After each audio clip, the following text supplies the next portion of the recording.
What happens after the last breath? The moment when your story just stops. Or so it seems.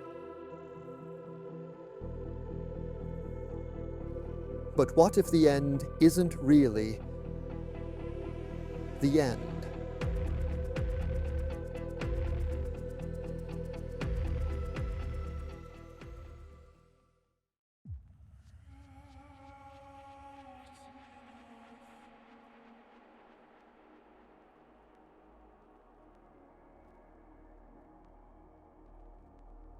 A remarkable set of commentaries written by the great scholar Nursi in the early 20th century lies proofs about the afterlife that might forever change how you see death. See, we're wired to think in periods: the last breath, the final heartbeat, the end credits rolling. But here's the thing, the evidence is everywhere. According to Nursi, we can look to nature for our proof. Every time something ends, something else wakes up. Imagine yourself on a midnight train. Outside the window, darkness rushes past. Inside, everyone's asleep, headphones in, just waiting to arrive somewhere. Then the train stops. You step off. Into where? Into darkness. Let's pause there for a moment. We'll come back to this journey. First, there's something happening all around you that you might have missed. Something that changes everything about where we think this story ends. Imagine the page of a book, not made of parchment or ancient ink, but written in petals and sunlight. Every winter looks like the end. Trees stripped to the bone, grass worn to dust, every field a graveyard. And yet, just as everyone's given up hope, spring detonates across the world.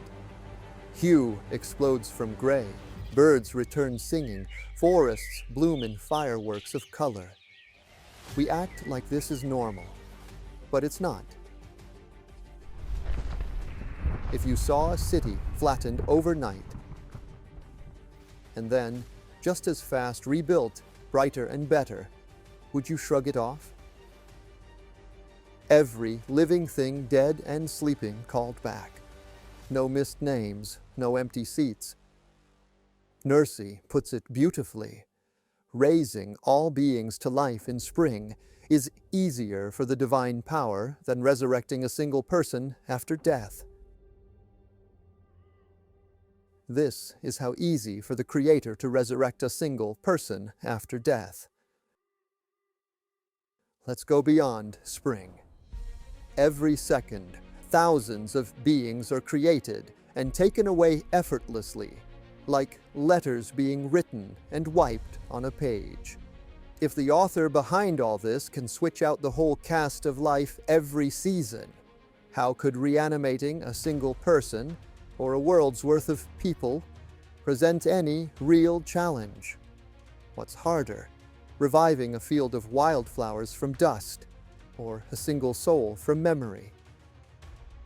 For the power that does one, the other is just as easy.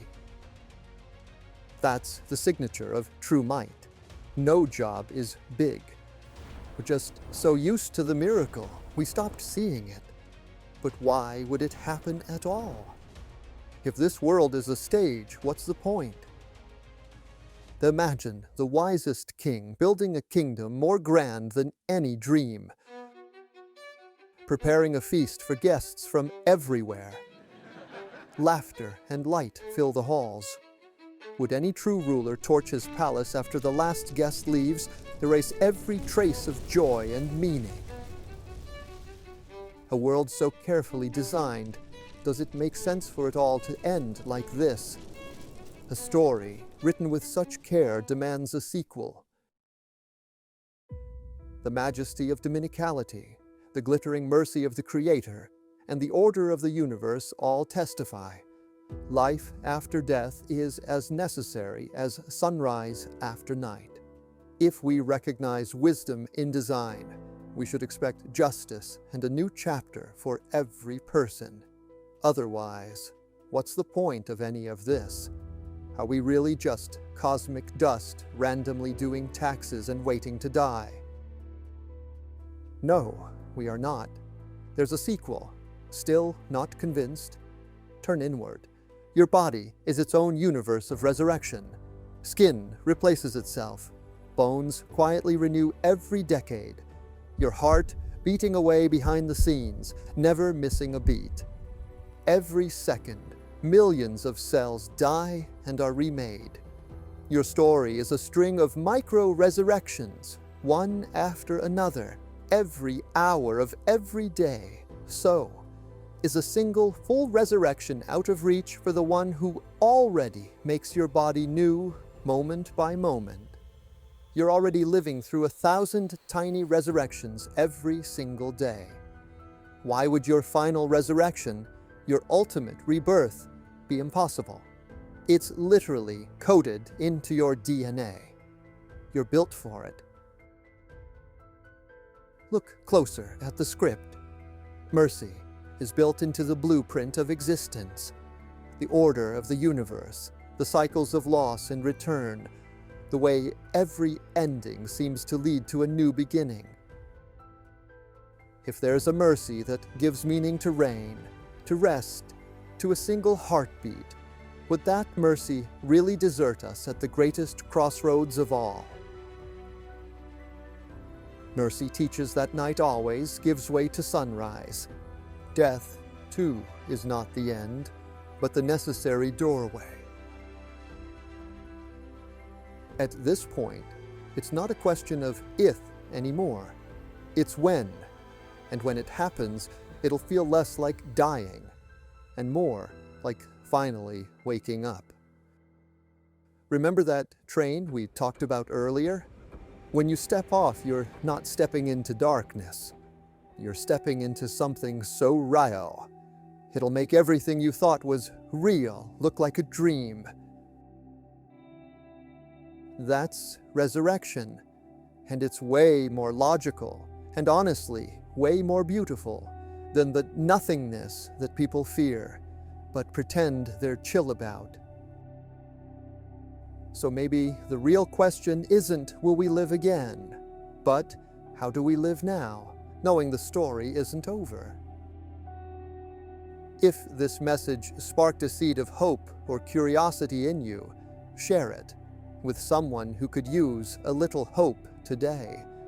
And let us know in the comments, what sign of resurrection do you see in your own life or in the world around you? Together, maybe we can recognize the greatest mystery and prepare to really wake up. Don't forget to hit the like button, subscribe if you haven't already, and let us know your thoughts in the comments below.